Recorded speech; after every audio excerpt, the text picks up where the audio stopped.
मार्च 1982 में सिनेमा जगत के दिग्गज अभिनेता नंदामूरी तारका रामा राव ने राजनीति में कदम रखते हुए अपनी पार्टी बनाने की घोषणा की थी। महज कुछ महीनों बाद जनवरी 1983 में उन्होंने इतिहास रचते हुए मुख्यमंत्री पद संभाला।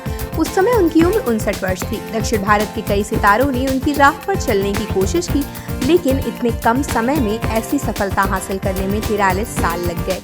मई 2026 तक 51 वर्षीय तमिल सुपरस्टार जोसेफ विजय ने भी इस तरह का कारनामा कर दिखाया है।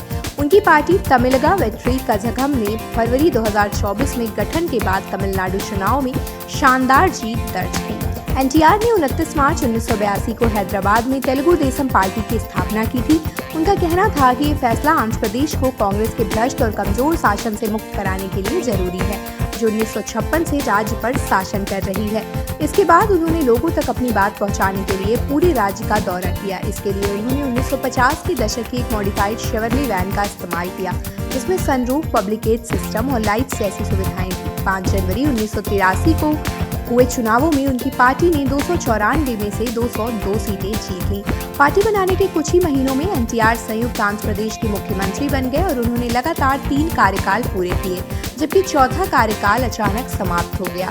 दूसरी ओर तमिलनाडु की राजनीति में लंबे समय तक द्रविड़ मुनेत्र कझागम और ऑल इंडिया अन्ना द्रविड़ मुनेत्र कझागम का दबदबा रहा, लेकिन विजय की पार्टी टीवीके ने इस परंपरा को तोड़ते हुए बहुमत हासिल कर इतिहास रच दिया। विजय एनटीआर के बाद ऐसे दूसरे एक्टर से पॉलिटिशियन बन गए हैं जिन्होंने इतनी कम अवधि करीब 2 साल में चुनावी सफलता हासिल की। उन्होंने 2 फरवरी 2024 को अपनी पार्टी की अनाउंसमेंट की थी, जिसे 8 सितंबर 2024 को ऑफिशियली मान्यता मिली। 23 अप्रैल को हुए चुनाव और 4 मई को आए नतीजों ने कई लोगों की भविष्यवाणियों को सही साबित कर दिया।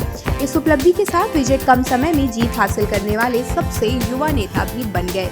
एनटीआर की तरह विजय ने भी चुनाव से पहले तमिलनाडु में व्यापक प्रचार किया। उन्होंने भी सनरूफ वाली वैन और बड़ी रैलियों का सहारा लिया। अपने भाषणों में उन्होंने सत्तारूढ़ डीएमके को खतरनाक ताकत बताते हुए लोगों से सत्ता परिवर्तन की अपील की। अपने अंतिम भाषणों में उन्होंने कहा कि उनका अभियान डीएमके सरकार को हटाने के उद्देश्य से चलाया गया है और उस पर भ्रष्टाचार के आरोप भी लगाए।